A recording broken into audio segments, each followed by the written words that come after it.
दोस्तों रिलायंस पावर की बात करें तो कंपनी ने क्वार्टर वन के रिजल्ट को डिक्लेयर कर दिया है।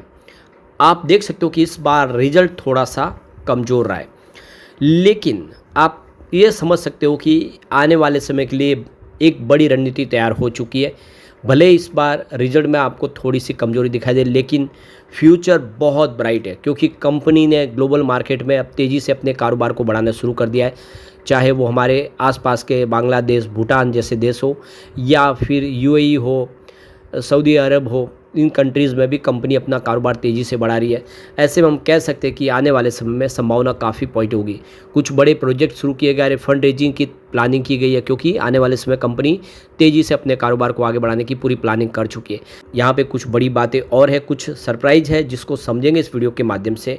कुछ लेटेस्ट और अपडेट निकल के आ रही है, क्या इशारा कर रही है इस समय एफआईडीआई का रुझान स्टॉक को लेकर कैसा है उसको भी समझेंगे और रिजल्ट को अच्छे से समझेंगे इस वीडियो के माध्यम से।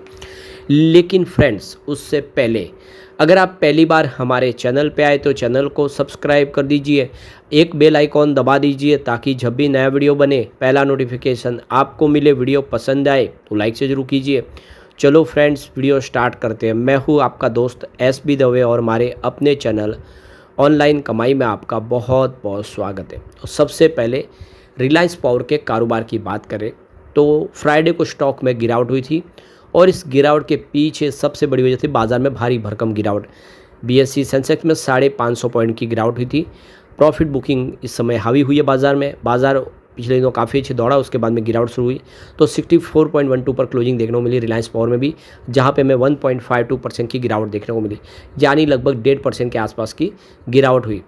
तो आप देख सकते हो कि इंट्राडे में 63 पर तक भी गया था स्टॉक, लेकिन थोड़ी वापस निचले लेवल से रिकवरी देखने को मिली। तो यहाँ से एक फिर से संभावना पॉजिटिव बनने की शुरुआत दिखाई दे रही है। तो यहाँ पे देख लो कि इस बार कंपनी ने यहाँ पे 44.68 करोड़ का प्रॉफिट बताया। तो कंपनी फाइनली प्रॉफिट में आ चुकी है। पिछले साल सेम क्वार्टर में 97.85 करोड़ का लॉस था। तो ये क्लियरली देख सकते हो कि कंपनी लॉस से प्रॉफिट में आई है, ये बात तो क्लियर है। तो इस मामले में तो मैदान मार लिया है कंपनी ने। अब कंपनी का जो रिवेन्यू फ्रॉम ऑपरेशन देखें तो वहाँ पे 5.3% की ईयर ऑन बेसिस पे गिरावट हुई है, जो देखो कि 1885.58 करोड़ तक पहुँच गया है, जो पिछले एक साल पहले 1992.23 करोड़ के आसपास था। तो ऑपरेशन फ्रॉम देखो कि रिवेन्यू फ्रॉम ऑपरेशन में कमी आई है और ये देखो कि जो रिवेन्यू डिक्लाइन वो 4.7% है, जो देख सकते हो कि 1978 करोड़ के आसपास आ गया मार्च 2025 में। नहीं आप देखें तो क्वार्टर बेसिस के ऊपर भी देखें तो यहाँ पे 4.7% की गिरावट है और ईयर ऑन बेसिस पे 5.3% की गिरावट है। अब टोटल इनकम देखें इस बार क्वार्टर वन में तो वो 2025 करोड़ के आसपास रही है, जिसमें 2% की आपको गिरावट देखने को मिली क्योंकि पिछले साल ये 2069 करोड़ के आसपास थी, यानी कंपनी की इनकम में कुछ कमी रह गई है। अब यहाँ पे कंपनी का आप देखें ईयर ऑन बेसिस पे प्रॉफिट रिकवरी में देखें तो नेट प्रॉफिट ड्रॉप हुआ है 64% क्वार्टर ऑन क्वार्टर बेसिस पे। तो ये देख सकते हो कि यहाँ पे पिछले क्वार्टर में 125 करोड़ का प्रॉफिट था, तो क्वार्टर ऑन क्वार्टर बेसिस पे प्रॉफिट गिरा है, यही एक चिंता की बात है। अब कंपनी का एबिटाडा देखें तो वो 565 करोड़ के आसपास है इस क्वार्टर में और टोटल डेट सर्विसिंग देखें तो 584 करोड़ के आसपास रहा है। तो ये देख सकते हो कि रिलायंस पावर ने जहाँ पे डेट टू इक्विटी रेशियो देख सकते हो कि लोएस्ट है इंडस्ट्रीज के मुकाबले, ये एक अच्छी बात है। तो कुल मिला के इस बार रिजल्ट मिला जुला ही रहा है क्योंकि कंपनी तो प्रॉफिट में, लेकिन प्रॉफिट कम हुआ है क्वार्टर ऑन क्वार्टर बेसिस पे। ईयर ऑन बेसिस पे नो डाउट बेहतर रहा है। अब लास्ट वीक ही देखें तो कंपनी के बोर्ड ने 6000 करोड़ रुपीज़ की फंड रेजिंग का ऐलान कर दिया है। तो क्वालिफाइड इंस्टीट्यूशन प्लेसमेंट यानी QIP या अदर मोड कोई और हो सकता है, FPO लाया जाए।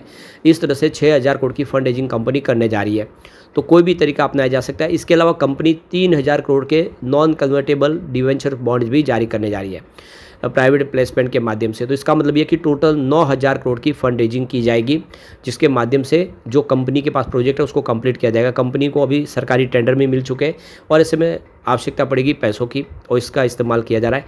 यहाँ पे रिलायंस इंफ्रा ने भी फैसला किया, वो भी 9,000 करोड़ की फंड रेजिंग करेगी। सेम इसी तरीके से जहाँ पे 6,000 करोड़ QIP या दूसरे और रास्ते हैं या जिसमें IPO भी हो सकता है, उसके माध्यम से फंड रेजिंग होगी और 3,000 करोड़ जो है वो नॉन कन्वर्टेबल डिबेंचर्स बॉन्ड्स के माध्यम से होंगे। दोनों ही कंपनियां मिला के 18,000 करोड़ की फंड रेजिंग करने जा रहे हैं, क्योंकि कंपनी उसमें भी तेज़ी से रिलायंस इंफ्रा के जो डिफेंस सेक्टर में काम बढ़ा रही है, तो ऐसे में फंड की आवश्यकता है।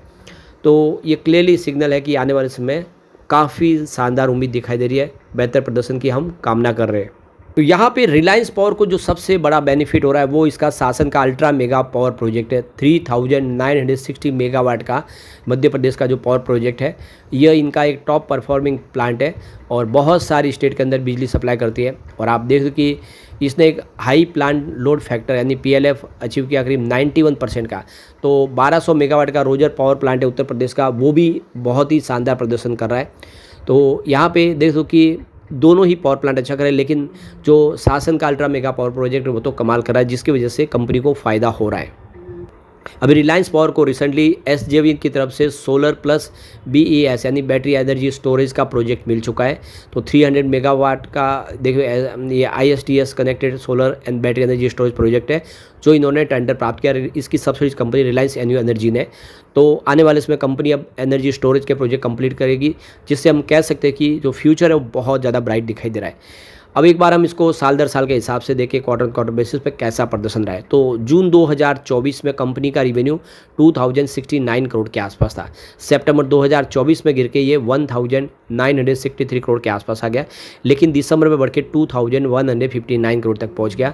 मार्च में फिर से गिर के 2,066 करोड़ तक आ गया। इस बार 2,025 करोड़ का रिवेन्यू रहा है। तो रिवेन्यू कम हुआ है, क्लियर देख सकते हो, चाहे आप क्वार्टर क्वार्टर बेसिस पे देखें या ईयर ऑन बेसिस पे देखें, लेकिन सितंबर के मुकाबले ज़्यादा है। ओवरऑल लगभग रिवेन्यू एक जैसे है, उसमें ज़्यादा कोई फर्क नहीं आ रहा है। बात करें प्रॉफिट लॉस की, तो देख सकते हो कि जून 2024 में 97.85 करोड़ का लॉस हुआ था कंपनी को, यानी लगभग 100 करोड़ के आसपास का लॉस था। सितंबर में 2,878 करोड़ का बम्पर प्रॉफिट हुआ और उसके पीछे वजह थी कंपनी की अदर इनकम। दिसंबर में कंपनी को 41.95 करोड़ का प्रॉफिट हुआ। मार्च में प्रॉफिट अच्छा था, करीब प्रॉफिट 126 करोड़ तक पहुंच गया था, लेकिन इस बार 44 करोड़ का प्रॉफिट हुआ है। तो क्वार्टर ऑन क्वार्टर बेसिस पे प्रॉफिट गिरा है, लेकिन ईयर ऑन बेसिस पे लॉस से कंपनी प्रॉफिट में आई है। तो कोई चिंता की बात नहीं, रिजल्ट अच्छा है। आने वाले समय उम्मीद है कि और बेहतर हमें देखने को मिला रिजल्ट। अब हमारे सामने नया शेयर होल्डिंग पैटर्न आ चुका है। प्रमोटर ने यहाँ पे अपनी होल्डिंग बढ़ा दी है। मार्च 2025 में देखें तो उनकी 23.26% की होल्डिंग थी, जो जून 25 में 24.98% हो चुकी है। यानी प्रमोटर ने अपनी होल्डिंग बढ़ा के साबित किया है कि वो अपनी पकड़ मजबूत करना चाहते हैं।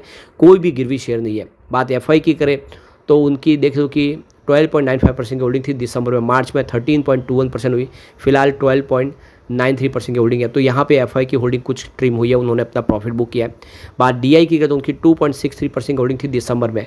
मार्च में ये बढ़ के 3.13% हो गई और जून में ये 3.48% हुई। यानी इंडिया के जो बड़े फंड हाउस है वो लगातार हर क्वार्टर में अपनी होल्डिंग को बढ़ा रहे, ये बहुत बड़ा शुभ संकेत है। म्यूचुअल फंड की बात करें तो दिसंबर में उनका कोई भी निवेश नहीं था। मार्च में उनकी 0.38% की होल्डिंग हुई और जून आते उन्होंने 0.71% की होल्डिंग कर दी, यानी वो होल्डिंग लगभग दुगना हो गई है। यानी म्यूचुअल फंड भी अब जम के खरीदारी करें। होल्डिंग कम हुई तो वो है जनरल पब्लिक की, 61.16% होल्डिंग थी दिसंबर में। मार्च में घट के 60.40% पर आ गई और जून आते ही 58.61% होगी। तो जनरल पब्लिक के जो शेयर है वो इस समय म्यूचुअल फंड और DI जम के खरीदारी करें। ये इशारा है कि आने वाले समय रिलायंस पावर बेहतर कर सकता है। लेकिन फ्रेंड्स, कोई भी इन्वेस्टमेंट करने से पहले अपने फाइनेंशियल एडवाइजर से एडवाइस ले ले या अपना खुद का रिसर्च करें, क्योंकि मैंने वीडियो आपके एजुकेशनल पर्पज़ के लिए ही बनाया। वीडियो पसंद आए तो लाइक से जरूर कीजिए और चैनल को सब्सक्राइब कर दीजिए। Thank you friends.